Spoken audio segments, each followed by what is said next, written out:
Ikut pengamasku maksudnya. Judulnya. Ya, kita lanjutkan ya. Jadi kita nanti ada memang di SCL juga ada materi yang terkait dengan persarapan ya. Ada yang pelo dan sebagainya. Nah, nanti kita mau menyampaikan terkait garis besar bagaimana pada saat kita mengelola pasien dengan gangguan persarafan yang di sana kebutuhan dasar yang terganggu, ada aktivitas, kemudian juga ada kognisinya ya, seperti itu.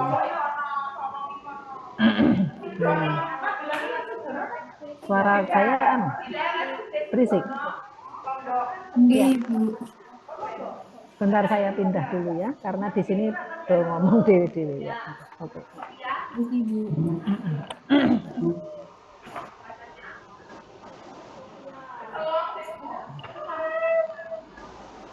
Sing syuting brengok masuk neng Yung derang.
Assalamualaikum warahmatullahi wabarakatuh. Saya ulangi ya, saya cari tempat yang sepi ini. Iya, Ibu.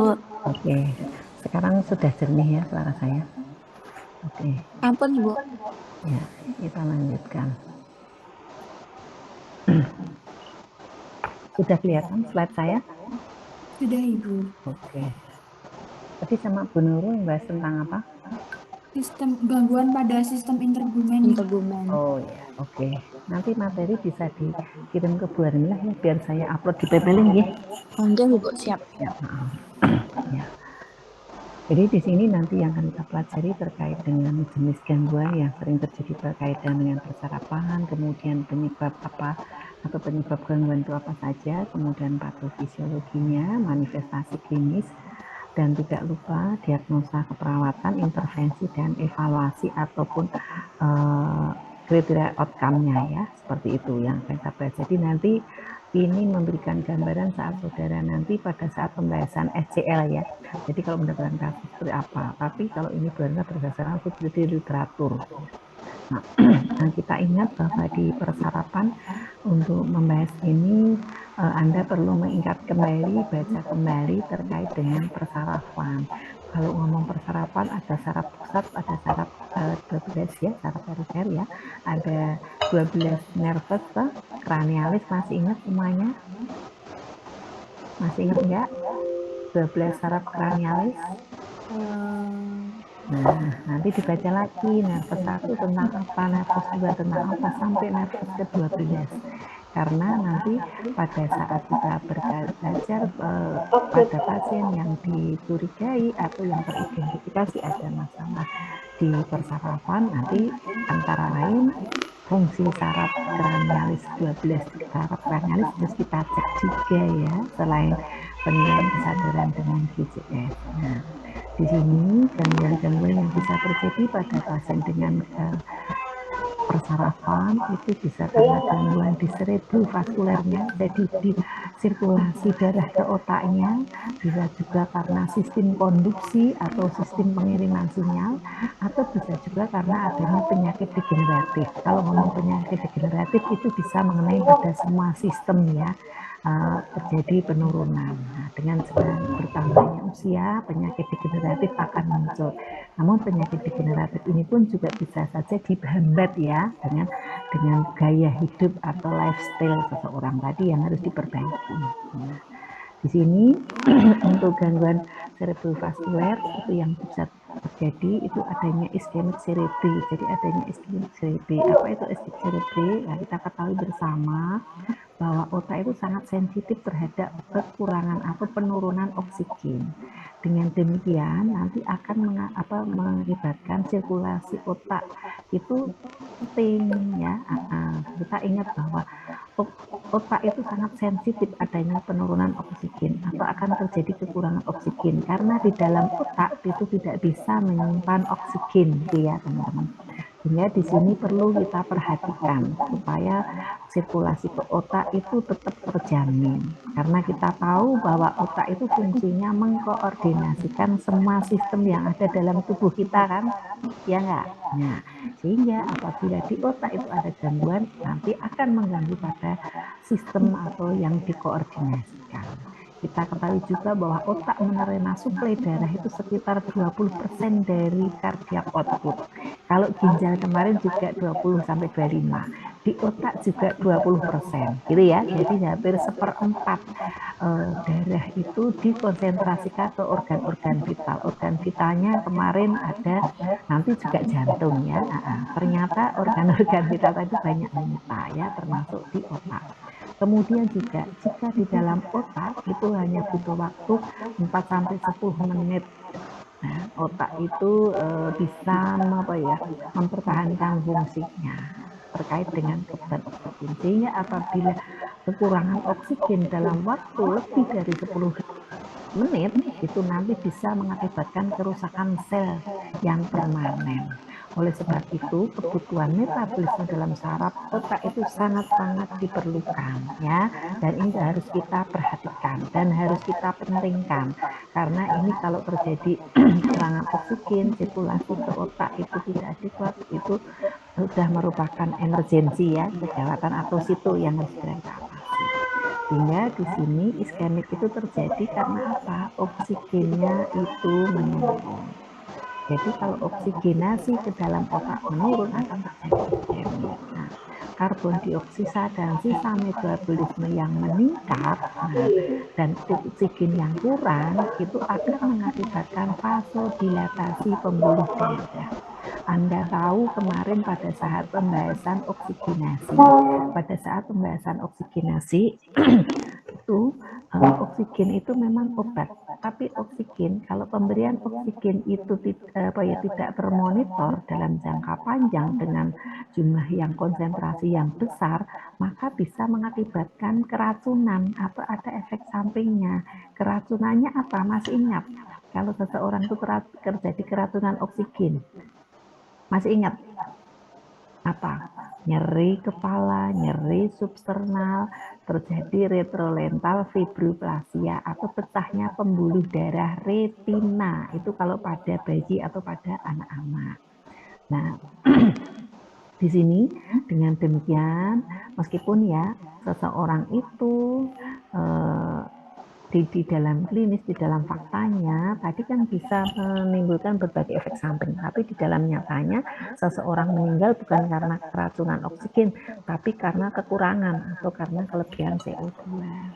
Sehingga dengan demikian ya akan menstimulasi dengan terjadinya vasodilatasi pembuluh darah akibat adanya sirkulasi darah ke otak atau kekurangan oksigen tadi, maka akan memerintahkan terjadi autoregulasi. Jadi apabila CO2 dan sisa metabolisme itu meningkat, maka akan mengakibatkan vasodilatasi pembuluh darah. Dengan demikian maka akan apa? Terjadi responnya sirkulasi yang kurang sangat hebat tadi akan mengakibatkan autoregulasi jika tidak efektif. Jadi di dalam tubuh kita itu ya, makanya kalau kita itu belajar mekanisme yang ada dalam tubuh kita, kalau kita tuh tahu persis mekanisme kerjanya, maka kita akan semakin bertambah. Betapa ya hebatnya Allah, betapa hebatnya ya, betapa maha besarnya Tuhan Yang Maha Esa. Sehingga kita akan semakin tambah keimanan kita dan nikmat mana lagi yang kita dustakan gitu ya, dengan kita sehat, dengan sistem kerja yang ada dalam tubuh kita. Nah, tadi dengan adanya peningkatan CO2, peningkatan sisa metabolisme mengakibatkan vasodilatasi pembuluh darah. Dengan adanya vasodilatasi pembuluh darah tadi, maka tadi akan semakin apa? Tidak semakin banyak karena banyaknya yang diedarkan tidak ada, maka justru sirkulasinya menurun. Nah, sirkulasi menurun ini tadi akan mengakibatkan yang tadinya dalam keadaan normal apabila tubuh itu kekurangan oksigen, kekurangan cairan, maka akan melakukan kompensasi, melakukan autoregulasi dengan sendirinya. Nah, itu di dalam tubuh sudah gitu. Siapa yang menyuruh ya? Yang menyuruh Tuhan Yang Maha Esa ya. Itu mekanisme yang ada di dalam tubuh. Namun kalau terjadi kekurangan oksigen, sirkulasi menurun, maka autoregulasi pun akan menjadi terhambat atau tidak efektif. Sehingga kalau seperti ini, maka akan mengakibatkan terjadinya iskemik. Jadi iskemik itu karena penurunan oksigen dan peningkatan CO2 serta sisa metabolisme. Kalau dengan demikian akan mengakibatkan apa? Autoregulasinya justru semakin menurun. Dia tidak peka seperti halnya saudara saat lapar itu kan nggak akan peka toh, diajari nggak masuk-masuk, disuruh kerja juga lelelep. Nah, seperti itu kalau kita kekurangan makan ya, seperti itu pada saat saudara habis perkuliahan seharian, kira-kira lemes apa semangat? Lemes ya. Jadi karena mengalami kekurangan nutrisi. Nah, penyebab iskemi sendiri kira-kira apa tadi? Nah, karena bisa oklusi pembuluh darah serebral, bisa saja peredaran perdarahan di dalam pembuluh darah serebral juga bisa, atau defisit sirkulasi. Jadi bisa karena ada obstruksi, bisa karena ada perdarahan yang hebat sehingga darah yang ke otak tidak adekuat. Bisa juga karena apa? Defisit sirkulasi. Ini pembuluh darahnya yang terganggu, kalau ini yang diedarkan yang kurang. Ya kan? Paham ya? Kalau yang nomor 3 ini yang diedarkan, darahnya tidak ada. Kalau ini perdarahan, kalau perdarahan berarti pembuluh darah yang bocor, ya kan? Nah, pecah. Sehingga terjadi. Kalau ini oklusi berarti sumbatan. Itu beberapa kondisi yang menyebabkan terjadinya CO2 meningkat, metabolisme meningkat, dan oksigen di otak menurun, gitu ya. Oklusi pembuluh darah. Itu apa? Penyebab yang paling sering yaitu adanya trombus atau emboli. Jadi sumbatan itu bisa karena ada trombus. Masih ingat tahu trombus itu? Masih ingat trombus, embolus? Emboli? Ingat itu. Apa trombus?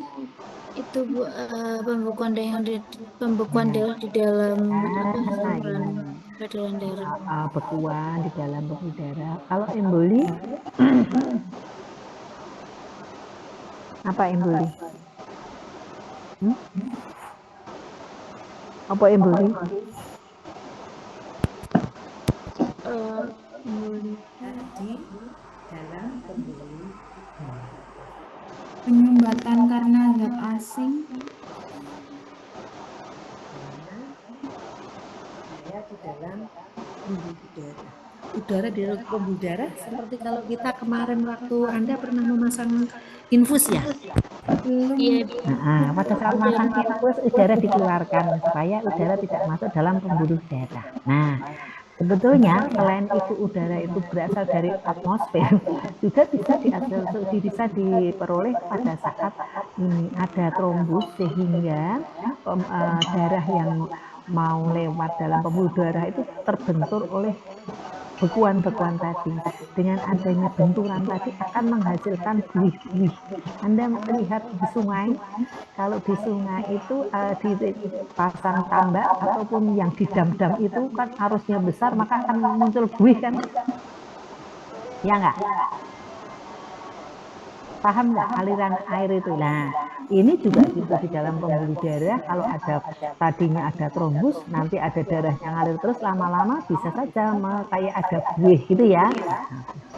Kemudian juga oklusi ini terjadi disebabkan bisa karena trombus, emboli, juga apa ada simptomnya tergantung dari pembuluh darah yang terkena. Kita ingat ya, di dalam otak ini kan ada yang fungsinya mengkoordinasikan kognitif, ada yang mengendalikan bicara, gerak, kesadaran dan sebagainya kan? Ya enggak? Nah, di sini tanda gejalanya, simptomnya tergantung dari pembuluh darah mana yang terkena. Sehingga di sini trombus itu cenderung terjadi pada usia yang di atas 50 tahun. Karena pada orang di atas 50 tahun itu kurang gerak, gimana kalau kurang berbeda ya, karena dengan melakukan aktivitas itu juga akan melancarkan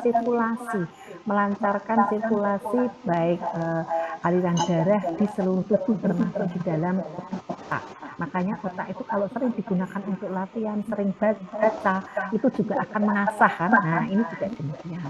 Karena kita tahu bahwa selain pada usia di atas 50 tahun dan juga orang yang saat tidur atau segera sesaat bangun tidur itu juga risiko adanya gangguan pada sirkulasi di otak. Maka oleh sebab itu sebelum kita bangun tidur langsung hengkang dari tempat tidur, ada pemanasan terlebih dahulu, melek dengan menggerakkan anggota gerak, kemudian melakukan fleksi, dorsofleksi, ekstremitas, baru nanti berdiri ya. Itu dalam rangka untuk penyesuaian juga supaya semua darah tidak langsung turun ke bagian ekstremitas bawah. Karena pada saat istirahat, pada saat tiduran, pada saat usia di atas 50 tahun itu kan kardiak output-nya kan menurun ya, karena aktivitasnya kan menurun, tidak segesit orang yang masih reproduktif ya, atau masih usia produktif ya. Meskipun Bu Anda juga masih usianya 57, tapi ya masih aja jalan gerak, jalan sini ngomong juga masih kenceng ya. Kemudian juga pembentukan trombus ini bisa dipermudah karena apa? Adanya perdarahan. Kemudian juga adanya peradangan arteri. Selain itu juga adanya peningkatan kekentalan darah atau viskositas darah. Misalnya pada pasien dengan polisipemia vera ya, atau pada orang yang kadar Hb-nya lebih dari 20 gram per set. Nah, itu nanti aliran akan menjadi lambat. Ini aliran menjadi lambat juga nanti akan menghasilkan bekuan-bekuan, darah kental. Nah, darah kental itu nanti darah yang kecil akan menabrak darah yang kental ya. Sehingga di sini bisa juga yang paling sering berkaitan dengan terjadinya arteriosklerosis. Ingat arteriosklerosis? Apa? Penyumbatan pada pembuluh darah. Nah, jadi di dalam pembuluh darah itu tersumbat karena di dalam dinding pembuluh darah banyak plak-plak, kerak-kerak. Nah, kerak-kerak ini terjadi bisa kemarin Anda sudah pernah belajar arteriosklerosis terjadi pada orang yang aktivitasnya kurang, diet tinggi, kolesterol, ya kan?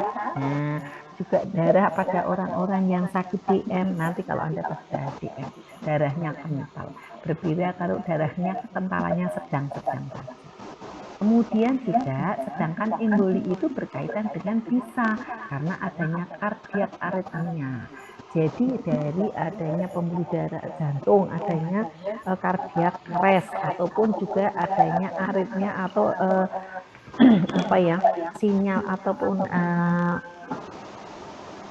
denyutan jantung yang tidak adekuat ya. Kemudian juga bisa karena adanya infak pada miokard. Nah, nanti kita bahas WO ya. Sebelum ini nanti bisa kita bahas itu. Kemudian endokarditis, ada peradangan pada endokardium. Ingat ya, nanti lapisan-lapisan yang melapisi jantung itu ada epikardium, perikardium, endokardium. Masih ingat itu? Lapisan-lapisan jantung. Nah, itu ada endokarditis. Jadi adanya peradangan pada lapisan endokardium. Kemudian juga bisa disebabkan ada disfungsi katup. Jadi katupnya itu ada gangguan sehingga dia tidak bisa menutup sempurna. Itu juga nanti akan mengakibatkan emboli. Kemudian juga selain itu, emboli juga bisa berkaitan dengan adanya apa? Oh tadi oklusi, itu sekarang itu disebabkan karena perdarahan cerebri. Tadi karena oklusi ya, itu tadi semua karena oklusi sumbatan. Sekarang gangguan sirkulasi pada otak yang disebabkan karena perdarahan pembuluh darah cerebri. Perdarahan pembuluh darah serebre ini disebabkan karena apa? Bisa saja karena adanya peningkatan tekanan darah arteri. Jadi peningkatan tekanan darah arteri bisa mengakibatkan perdarahan ya, pecahnya pembuluh darah. Atau karena adanya aneurisma. Tahu ya aneurisma? Dan pembuluh darahnya melar. Kalau istilah awam tuh varises. Varises itu kan tekanannya tinggi ya, metekol kan, tahu ya. Jadi pada daerah yang terkena varises kan lebih besar, lebih menonjol dibandingkan pembuluh darah yang lain kan, di bagian yang tidak aneurisma. Nah, pada saat terjadi aneurisma berarti kalau di sini tambah besar, berarti pembuluh darahnya tambah dilatasi, risiko untuk terjadinya pecah lebih tinggi dibandingkan pada pembuluh darah yang tidak mengalami aneurisma. Paham ya? Kemudian bisa juga karena apa? Gangguan sirkulasi tadi bisa karena defisit sirkulasi. Defisit sirkulasi ini bisa dikaitkan karena di luar susunan saraf pusat. Kalau tadi itu gangguan sirkulasi itu bisa karena ada pembuluh darahnya, bisa karena ada sirkulasi pembuluh darahnya, bisa juga karena apa? Sumbatan. Jadi karena ada obstruksi dan juga karena pecahnya pembuluh darah. Nah, di sini yang ketiga, defisit sirkulasi darah yang mengalir. Nah, gitu ya. Kalau yang tadi itu ada obstruksi, oklusi atau obstruksi, ada juga perdarahan, berarti pembuluh darahnya pecah. Kalau ini darah pembuluh darahnya bagus, tidak ada sumbatan, tapi darah yang dialirkan tidak adekuat, gitu ya. Defisit sirkulasi itu berarti darah yang dialirkan yang tidak mencukupi, tidak adekuat, inadekuat. Ini bisa berkaitan dengan di luar susunan saraf pusat. Apa itu sebab? Bisa karena penyakit jantung, ya. Penyakit jantung yang terjadi penurunan kadar oksigen. Jadi kalau jantungnya itu menurun fungsinya, maka kardiak outputnya yang akan menurun. Ya, ingat ya, kalau kemampuan otot jantungnya itu kuat, dia di dalam memompakan buah. Nah, ini banyak darah yang dipompakan. Tapi kalau di sini jantungnya mengklik, klik, klik, sehingga Anda masih kenal setiap kali jantung berdenyut namanya apa? Kontraksi. Banyaknya darah yang kontraksikan setiap jantung berdenyut namanya apa? Kalau banyaknya darah yang dipompakan oleh jantung selama 1 menit namanya apa? Ayo anatomi ini dibaca lagi ya. Nah, ada istilah stroke volume, ada istilah cardiac output, ya kan? Stroke volume itu apa? Banyaknya darah setiap kali jantung berkontraksi atau memompa. Kalau cardiac output sama dengan banyaknya darah yang dipompakan dari jantung keluar selama 1 menit. Makanya stroke volume itu sama dengan cardiac output sama dengan stroke volume kali heart rate. Masih ingat heart rate itu kecepatan atau frekuensi denyut nadi. Nanti baca ya besok pas kita di jantung gitu. Oh mestinya jantung dulu ya tadi. Ya udah nggak apa-apa terlanjur ya. Nanti habis ini kita selingi jantung ganti ya. Terus ini selain karena ada gangguan jantung, bisa juga adanya masalah vaskuler yang menyebabkan hipotensi. Sehingga kalau hipotensi berarti darah yang dialirkan itu kurang. Kemudian juga penyakit sistemik. Apa itu sebabnya? Bisa karena hipovolemik, banyaknya darah yang menurun, atau bisa saja karena penurunan pertukaran gas. Penurunan pertukaran gas, kalau oksigen yang di bawah itu kecil, berarti kemampuan darah yang dipompakan banyak enggak? Kecil. Penurunan fungsi respirasi. Ini tak ingat bahwa respirasi ini semakin banyak atau fungsi respirasi bagus, semakin banyak oksigen yang dibawa, semakin baguslah kekuatan jantungnya, sehingga akan semakin banyak. Kalau jantungnya bagus kerjanya, semakin banyak darah yang disirkulasikan ke seluruh organ-organ termasuk organ saraf pusat, ya kan? Gitu. Terus juga bisa karena anemi, darah yang kurang itu kan karena kadar Hb, ya. Hb eritrositnya yang kurang. Kita ingat 97% oksigen itu diedarkan ke seluruh tubuh bersama siapa? Diikat oleh siapa? Hemoglobin, yang dikenal dengan oksihemoglobin sebanyak 97. Yang 3% dibawa oleh siapa? Plasma. Baca lagi ya, dalam pemenuhan kebutuhan oksigen kemarin pada saat ditransportasi. Kebetulan sama Barla ini kemarin. Nah, jadi materinya Barla itu saling kait-mengait. Nanti tak tanya mesti ya. Nah, gitu ya, nanti dibaca lagi.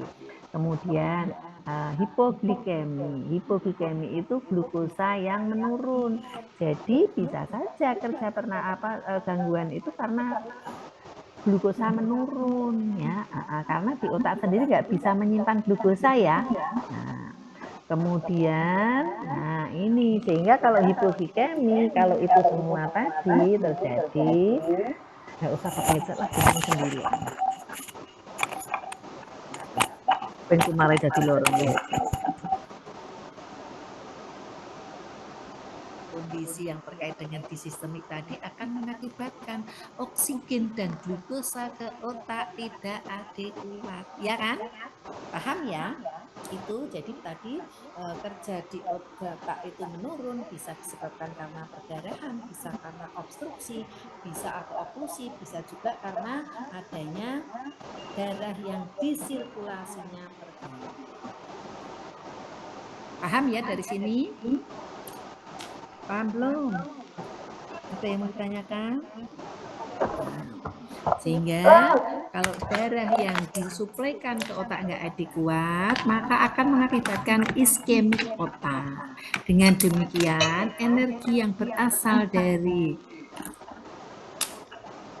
glukosa tadi menurun, maka akan mengakibatkan terjadinya apa?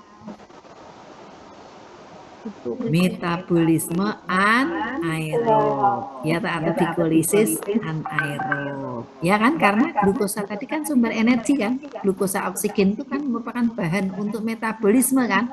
Kalau oksigen dan glukosanya nggak adekuat, maka untuk supaya bisa tetap berlangsung kehidupan sel, dia akan melakukan lisis sehingga terjadi glikolisis anaerob, merubah protein lemak menjadi sumber energi, ya kan? Makanya orang yang asupan nutrisinya kurang, untuk mencukupi kebutuhan glukosa, dia akan mengubah lemak, protein menjadi energi, makanya terjadi kurus. Tapi orang yang sumber kalorinya banyak, glukosanya banyak, justru kelebihan, malah jadi gemuk. Oke. Sehingga kita ingat, terjadi metabolisme anaerob, memang energi tercukupi, namun berdampak apa? Terjadi akumulasi atau penimbunan asam laktat. Kalau terjadi penimbunan asam laktat, maka aktivasi sel menurun. Ya, meskipun ada energi tapi ada asam laktat yang tertimbun, sehingga akan mengakibatkan perubahan potensial elektrik dalam membran sel. Dengan demikian maka aktivasi otak menurun. Kalau aktivasi otak menurun, fungsinya menurun. Lah fungsi yang menurun tadi yang mana? Tergantung dari bagian yang mana yang terganggu, itu ya. Sehingga Nah, iskemik tadi sementara dengan manifestasi terjadi yang kurang dari 24 jam itu disebut dengan transient ischemic attack atau TIA ya. Nah, iskemik yang lama disertai dengan kerusakan neural yang irreversibel atau yang tidak bisa kembali dengan sendirinya disebut dengan stroke. Nah, itu ya, kita akan bahas seperti itu. Sehingga tadi stroke itu apa? Nah, intinya stroke itu sirkulasi darah ke otak yang tidak tercukupi. Apa sebab? Disebabkan karena bisa obstruksi, bisa pecahnya pembuluh darah atau perdarahan. Sehingga apa? Akan timbul defisit neurologis, adanya tanda dan gejala fungsi saraf tadi menurun, defisit. Nah, defisitnya menurun. Lah mana? Tergantung daerah yang mengalami kekurangan sirkulasi. Kan gitu toh? Sehingga saudara kalau ada yang stroke kayak perot, ada yang tidak bisa bicara, ada yang mengalami kelemahan gerak, ada yang tidak bisa mengingat kembali, kan gitu toh? Ada yang bajunya lepas, tergantung di bagian mana tadi yang sirkulasinya terganggu. Sehingga di sini tanda gejalanya, stroke terbagi menjadi stroke non hemoragik karena obstruksi. Tadi karena obstruksi toh? Juga bisa stroke hemoragik berarti karena pecahnya pembuluh darah. Paham nggih? Nah, tanda dan gejala kedua jenis stroke tersebut sama, tergantung pada jenis pembuluh darah apa yang mengalami gangguan. Entah karena obstruksi atau sumbatan, entah karena perdarahan atau pecahnya pembuluh darah atau ruptur. Dan daerah otak yang mana yang mengalami gangguan itulah nanti yang ada tanda dan gejala. Sehingga di sini kita perlu bahas bahwa arteri dalam otak bagian tengah kalau yang mengalami gangguan maka pasiennya akan mengalami apasia, disfagia. Apasia itu apa? Apasia apa? Istilah-istilah nanti dipahami ya ini. Apasia apa apasia?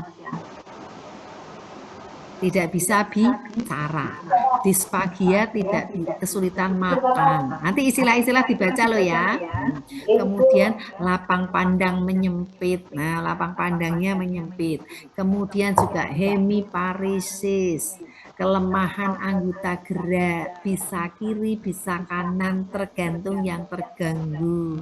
Kita nanti ingat ya, di dalam mengkoordinasikan itu otak, kalau otak yang dikoordinasikan itu bagian leher ke bawah, maka nanti kerjanya silang. Jadi kalau yang terganggu otak kanan yang mengalami kelemahan atau ada tanda gejalanya di bagian ekstremitas kiri, kan gitu toh? Ingat nggak itu waktu belajar sistem persarapan? Kecuali kalau yang dikoordinasikan leher ke atas, kan gitu, gitu nggak? Nah, kemudian juga dari arteri karotis, andai kata ada masalah di arteri karotis, maka pasien tampak lemah, tampak paralisis, parestesia, terus jadi perubahan sensori, daya ingatnya nggak bisa mengingat, gangguan penglihatannya kabut, gangguan kesadaran. Nah, kemudian bisa ada nyeri kepala, bisa terjadi apasia, tadi nggak bisa bicara, bisa terjadi ptosis matanya ya, nggak bisa nutup. Kemudian apabila terjadi arteri vertebrosilaris, maka akan ada kelemahan pada kanan badan, kiri badan, bagian kelemahan pada kiri kanan badan. Paresis pada area bibir, mulut, penyempitan lapang pandang, diplopia itu tampak double penglihatannya. Jadi melihat orang tuh kok double. Kemudian koordinasinya terganggu, jadi mau memasang cepet nggak bisa, mau memasang kancing nggak bisa, mau sisiran kuluan gitu ya, seperti itu. Kemudian gangguan bicara, nggak bisa bicara dengan jelas. Kalau seperti Barunah ini bicaranya jelas nggak? Tapi berbeda kalau pada pasien bab, bab. Anda tahu apa yang dikatakan? Tidak. Mau ngomong sulit sekali ya.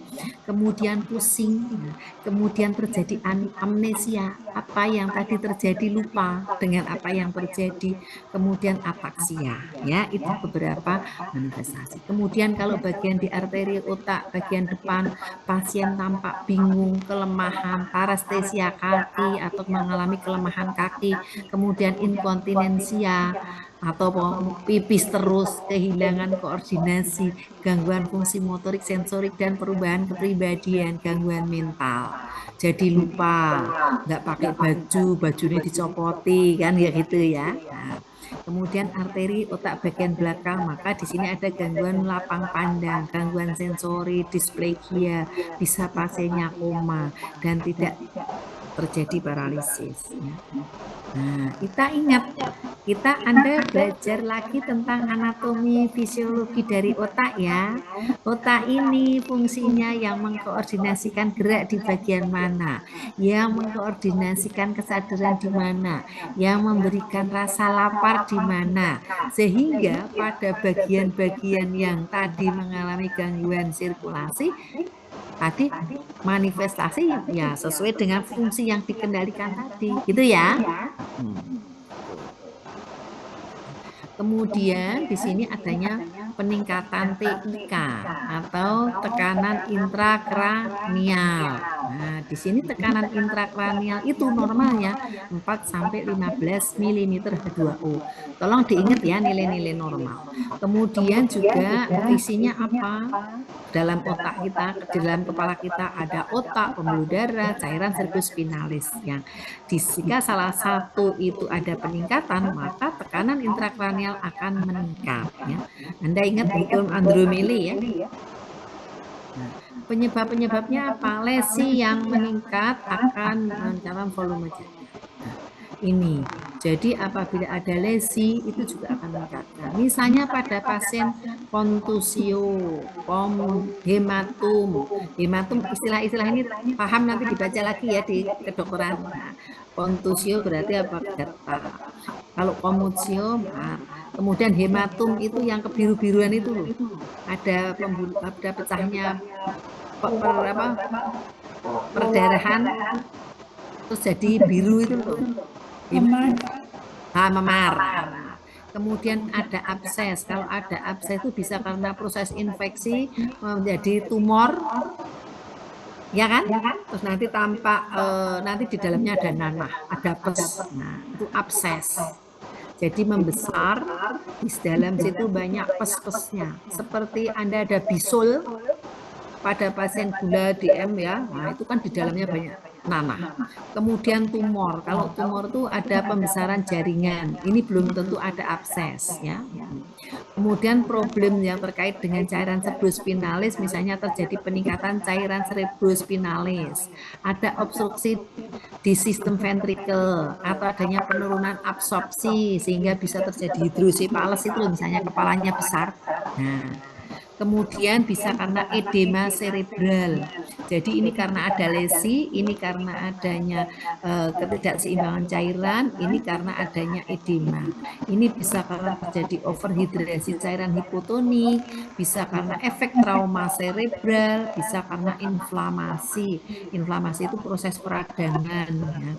Kalau terjadi proses peradangan, ada inflamasi, di sana banyak sekret, ada banyak jaringan-jaringan, pecah pembuluh darah sehingga akan meningkatkan tekanan ya gitu karena semakin banyak partikel-partikel atau zat atau komplemen yang ada di sana sehingga akan menyita sehingga akan menambah dengan adanya dengan banyaknya orang-orang yang berkumpul dalam satu ruangan otomatis akan mengakibatkan tekanan di dalam ruangan itu semakin tinggi kan.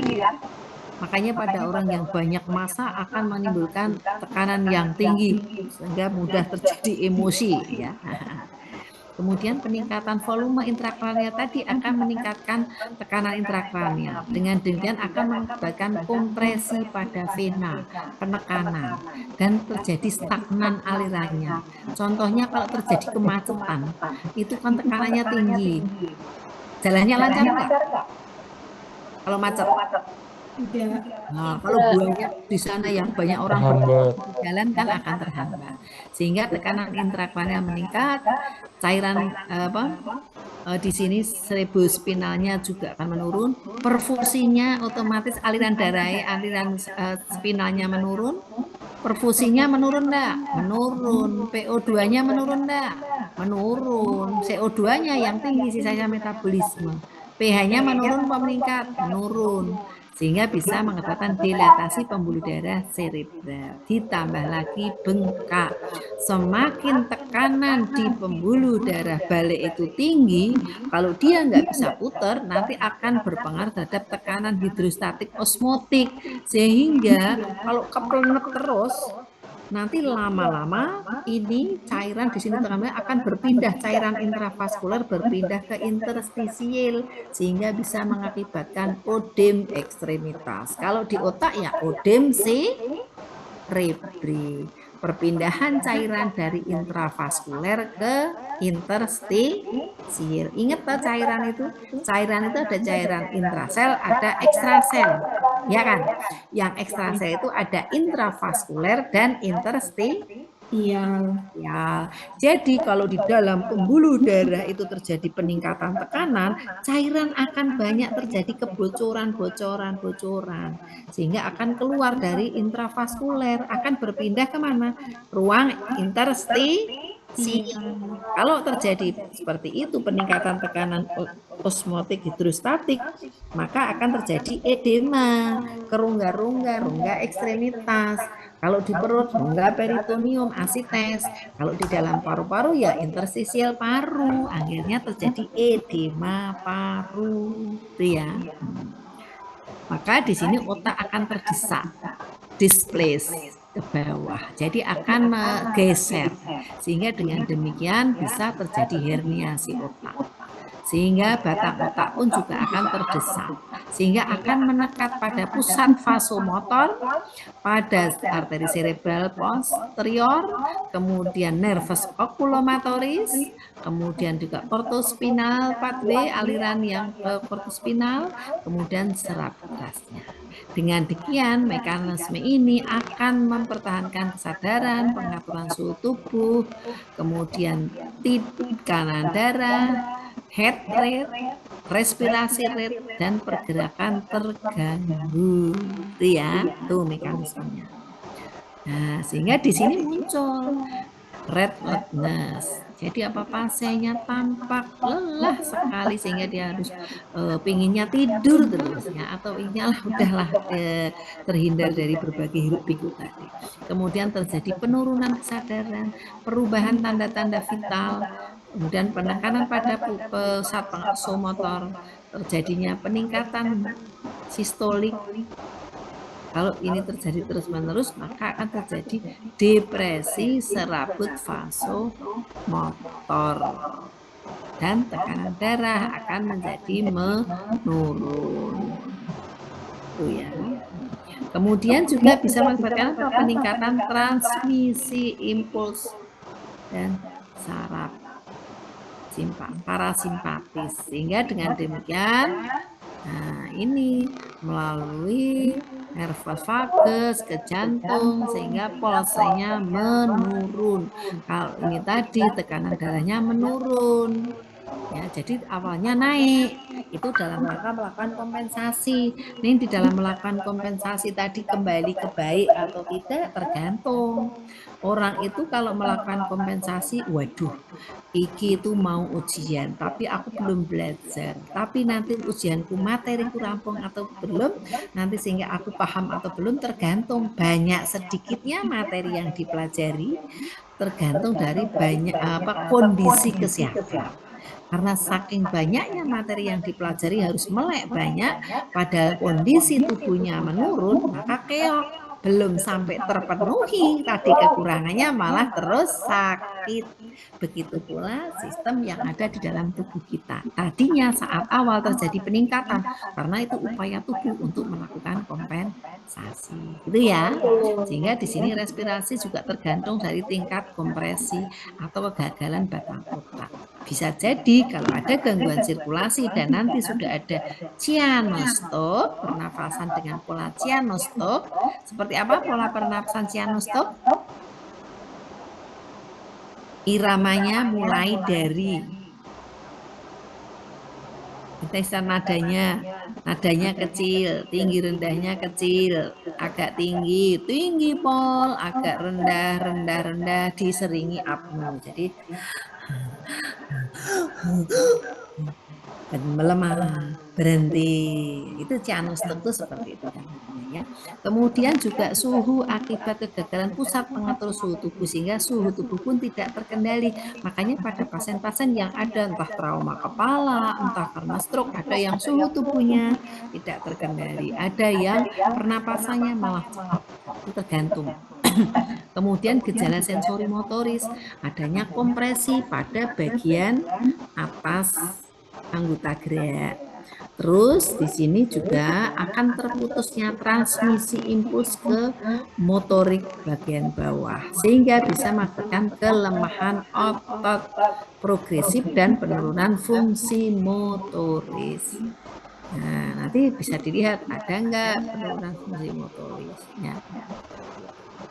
Kemudian di sini juga perlu kita cek kemungkinan fungsi motoriknya ada enggak ya. Seperti apa? Refleks Babinski positif. Kemudian rickettsial.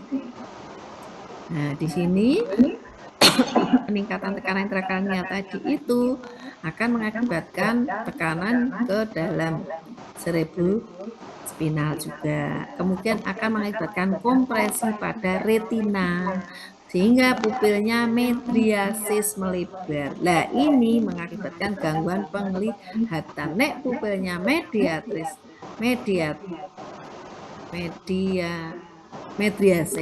maka ini merupakan medriasisnya itu tidak bisa kembali normal. Ini merupakan salah satu tanda terjadinya kematian.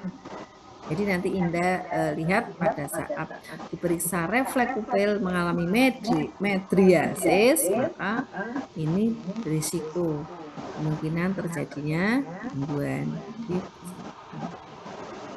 Kemudian kompresi pada nervus 10. Di sini kontraksi bisa mengalami spasmodik ya. Aduh, saya sudah mulai ngantuk nih. Ada cuping, ada muntah, vomiting. Nah, itu tadi gangguan di sensor. Kemudian gangguan yang konduksi. Tadi kan ada beberapa gangguan ya, ada gangguan konduksi. Nah, di sini konduksi trauma medula spinalis. Nah, ini pada vertebra yang menuju ke medula. Ya. Cedera ini akan mengakibatkan perubahan vaskuler, mengakibatkan gangguan pada sirkulasi darah. Kalau ngomong gangguan sirkulasi darah itu juga bisa hanya mengenai pada saat bekerjanya aliran darah, bisa juga pada saat yang kondisi lain.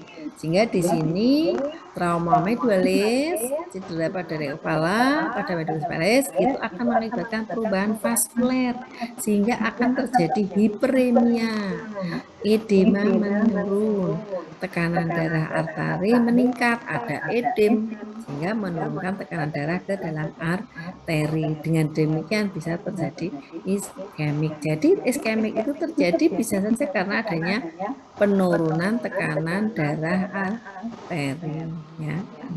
Kemudian bisa juga gangguan konduksi itu disebabkan karena gangguan di spinal cord-nya atau ada gangguan pada tulang ekornya. Nah, itu nanti perlu diperhatikan. Duh, saya itu kalau online terus ngantuk ini. Nah, sekarang adanya gangguan injury di spinal cord ya. Apa penyebabnya? Karena secara anatomi misalnya pada sehingga di sini ada perdarahan juga, ada iskemik, sehingga mengakibatkan myelopati transversal dan mengakibatkan fungsi sensorisnya dan motoriknya yang bagian bawah mengalami cedera. Kemudian ini penyebabnya yang incomplete spinal cord injury. Nah, di mana ini sebagian masih bisa intact dan beberapa impuls sensori motoris dan proprioseptif mampu dikirim ke atas atau ke bawah ya. Kemudian kalau ada central cord syndrome, adanya gangguan tanda gejala ya pada ekstremitas bawah. Kemudian juga bisa selain central itu pada central cord syndrome. Jadi ekstremitas atas dan bawah ya itu mengalami gangguan. Kemudian Brown Scott syndrome hanya salah satu sisi yang terkena. Kalau yang keduanya berarti central cord syndrome ya, itu beberapa tanda. Nah, kalau ada ini salah satu sisi aja. Mungkin sisi yang cedera mengalami fungsi motorik dan proprioseptif negatif. Itu ya, itu beberapa. Tuh saya harus ngantuk ini. Nah, kemudian yang arterial cord syndrome itu karena adanya gangguan aliran darah dari spinalis anterior terus menuju ke kolumna dorsalis utuh, kemudian fungsi sensoris dan motoris ya. Sehingga manifestasinya bisa berbagai refleks. Jika rusak di refleks hilang, maka terjadi spinal hold. Tapi kalau pusat terendahnya SSO pada susunan saraf otak rusak, maka fungsi dapat SS-nya tadi di bawah cedera. Ya, bisa negatif hingga mengakibatkan gangguan pengaturan di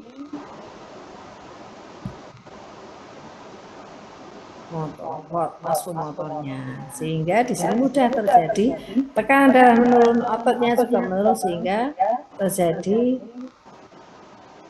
gangguan pada pembuluh darah. Nah, di sini ada trombus ya, juga bisa trombosis ya, akan mengakibatkan trombosis kalau itu. Kemudian juga pada sensori akan mengakibatkan beberapa tanda jela ya, nyeri tandanya ya. Ini ada karena terjadi HNP, kompresi pada nukleus pulsasus, ada impulsi ke dalam kavum spinal, penekanan pada medulla spinalis akan menimbulkan rasa nyeri. Kemudian penyakit infeksi lainnya yang sering mengakibatkan gangguan pada spinal berat seperti tetanus. Penyebabnya Bacterium tuberculosis tetani. Eksotosin dari bakteri atau aliran darahnya yang kurang sehingga medulla spinalis itu dan batang otak akan menghambat dalam transmisi impuls inhibisi motorik ya. Kemudian penyakit degeneratif pada sistem saraf, perubahan pomologi pada akibat cedera, terus bersifat reversibel ya.